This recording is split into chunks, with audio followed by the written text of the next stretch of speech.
واذكر في الكتاب إبراهيم إنه كان صديقا نبيا إذ قال لأبيه يا أبت لم تعبد ما لا يسمع ولا يبصر ولا يغني عنك شيئا يا أبت إني قد جاءني من الرحمن ما لم يأتك فاتبعني أهدك صراطا سويا يا أبت لا تعبد الشيطان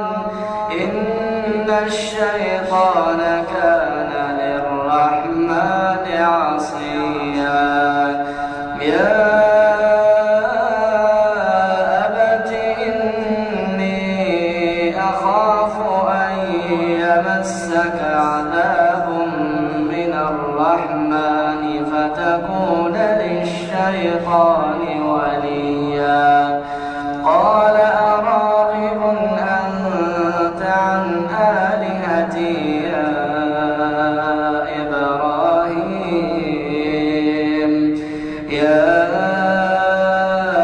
إبراهيم لئن لم تنته لأرجمنك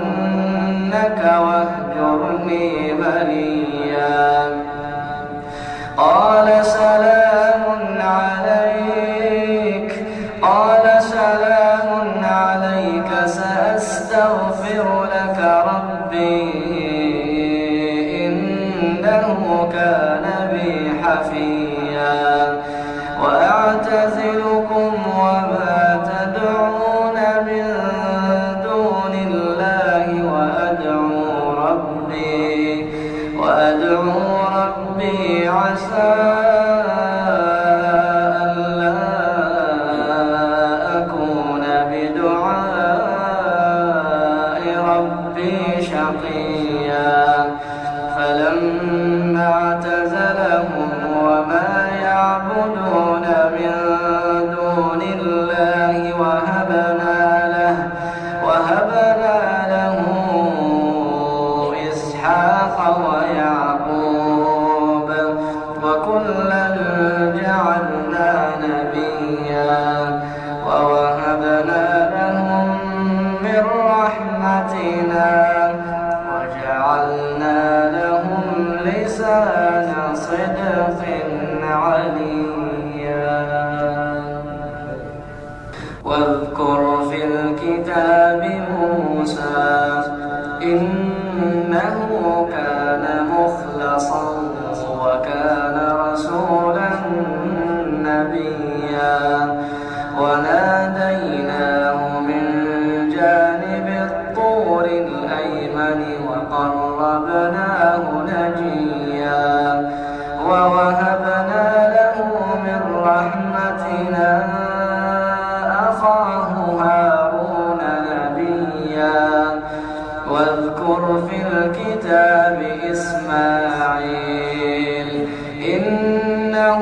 كان صادق الوعد وكان رسولا نبيا وكان يأمر أهله بالصلاة والزكاة وكان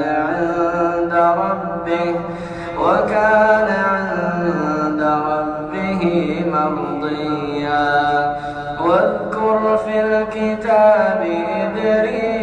إدريس إنه كان صديقا